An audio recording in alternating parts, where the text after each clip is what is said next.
we got Leviticus 14 on page 70 on the left-hand side. Cleansing from sick diseases.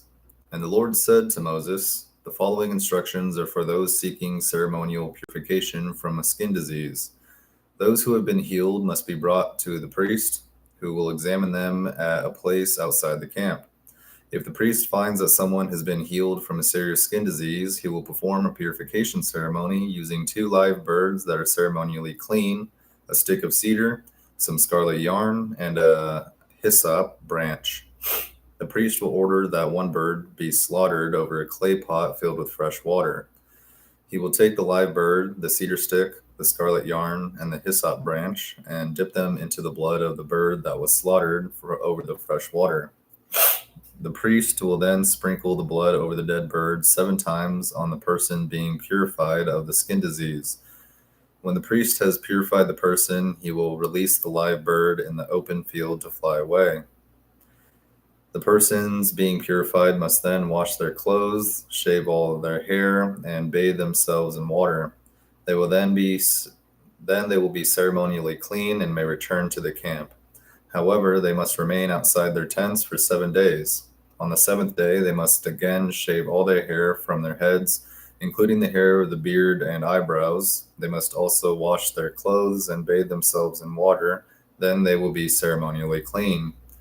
On the 8th day, each person being purified must bring 2 male lambs and a 1-year-old female lamb, all with no defects, along with a grain offering of 6 quarts of choice flour moistened with olive oil and a cup of olive oil.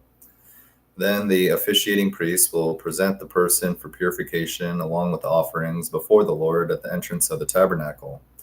The priest will take one of the male lambs and the olive oil and present them as a guilt offering, lifting them up as a special offering before the Lord. He will then slaughter the male lamb in the sacred area where the sin offerings and burnt offerings are slaughtered. As with the sin offering, the guilt offering belongs to the priest. It is a most holy offering. The priest will then take some of the blood of the guilt offering and apply it to the lobe of the right ear, and the thumb of the right hand, and the big toe of the right foot of the person being purified. Then the priest will pour some of the olive oil into the palm of his own left hand. He will dip his right finger into the oil in his palm and sprinkle some of it with his finger 7 times before the Lord. The priest will then apply some of the oil in his palm over the blood from the guilt offering that is on the lobe of the right ear, the thumb of the right hand, and the big toe of the right foot of the person being purified. The priest will apply the oil remaining in his hand to the head of the person being purified. Through this process, the priest will purify the person for the Lord. Then the priest must present the sin offering to purify the person who is cured of the skin disease. After that, the priest will slaughter the burnt offering and offer it on the altar with the grain offering. Through this process, the priest will purify the person who was healed, and the person will be ceremonially clean. But anyone who is too poor and cannot afford these offerings may bring 1 male lamb for a guilt offering to be lifted up as a special offering for purification. The person also must bring 2 quarts of choice flour moistened with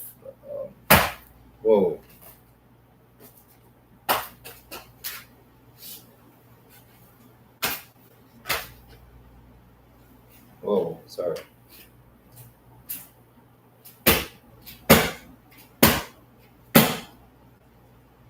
There's a bug. And creepy crawly little critters scurrying across the ground.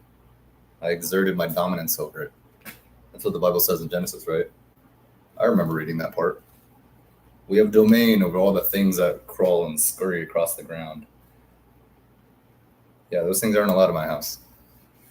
Not in my dojo. Nope. All right, sorry, where were we? Sorry, I just caught that out of the corner of my eye. That's tripping me out now. If I saw it there, not even looking for it. Where the hell are they coming from? All right, sorry. Little break. Pray for the Lord to cleanse my apartment of all of these creepy critters. All right. Need to get a fumigator. It's not that bad. It was just like one random one. That was like the first one, like all day. It's just my apartment, man. It's like there's like little gaps and stuff. I'm like, it's kind of almost impossible to prevent. But sorry, it's not a huge deal. It's like very, very, very, very, very rare. That was a weird one. All right, well, got it. Sorry, we got off topic. Do. So sin offerings, offering If you're too poor, bring a goat. Okay. Okay, I don't. Okay. And the person must also bring 2 quarts of choice flour moistened with olive oil for the grain offering and a cup of olive oil. Oh my gosh. Ooh. The offering must also include 2 turtle doves or 2 young pigeons, whichever the person can afford. One of the pair must be used for the sin offering and the other for the burnt offering. On the 8th day of the purification ceremony, the person must be purified. The person being purified must bring the offerings to the priest in the Lord's presence at the entrance of the tabernacle. The priest will take the lamb for the guilt offering along with the olive oil, lift them up as a special offering to the Lord. Then the priest will slaughter the lamb for the guilt offering. He will take some of its blood and apply it to the lobe of the right ear, the thumb of the right hand, and the big toe of the right foot of the person being purified.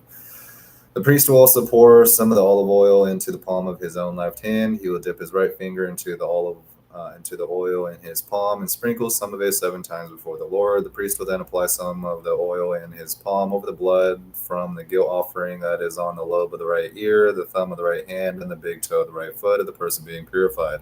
The priest will apply the oil remaining in his hand to the head of the person being purified. Through this process, the priest will purify the person before the Lord.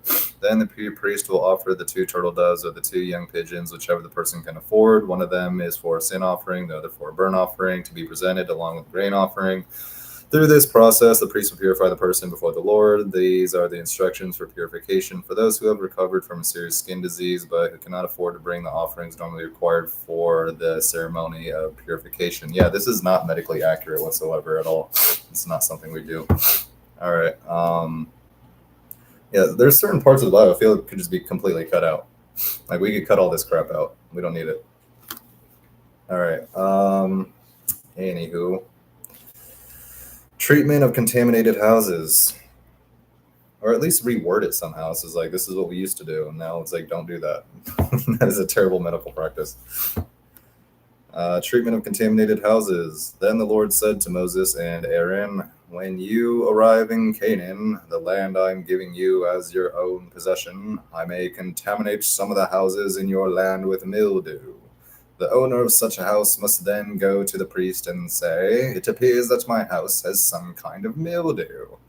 Before the priest goes to inspect the house, he must have the house emptied so nothing inside will be pronounced ceremonially unclean.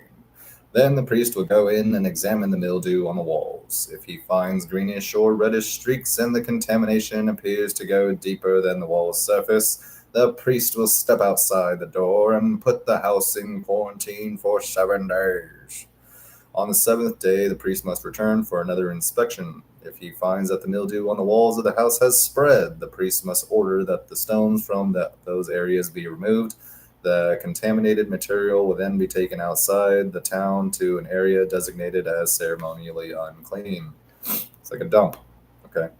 Next, the inside walls of the entire house must be scraped thoroughly and the scrapings dumped in the unclean place outside the town. Other stones will be brought in to replace the ones that were removed, and the walls will be replastered.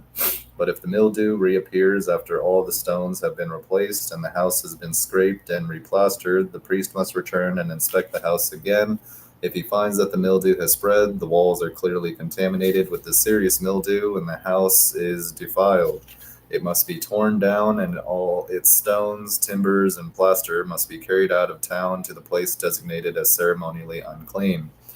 Those who enter the house during the period of quarantine will be ceremonially unclean until evening, and all who sleep or eat in the house must wash their clothing.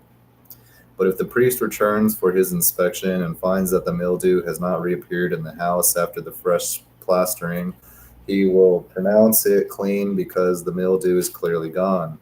To purify the house, the priest must take 2 birds, a stick of cedar, some scarlet yarn, and a hyssop branch. He will slaughter one of the birds over a clay pot filled with fresh water. He will take the cedar stick, the hyssop branch, the scarlet yarn, and the live bird and dip them into the blood of the slaughtered bird and into the fresh water. He will then he will sprinkle the house 7 times. When the priest has purified the house in exactly this way, he will release the live bird in the open fields outside the town. Through this process, the priest will purify the house and it will be ceremonially clean. These are the instructions for dealing with serious skin diseases, including scabby sores and mildew, whether on clothing or in a house, and a swelling on the skin, a rash, or discolored skin. This procedure will determine whether a person or object is ceremonially clean or unclean. These are the instructions regarding skin diseases and mildew. Leviticus 14.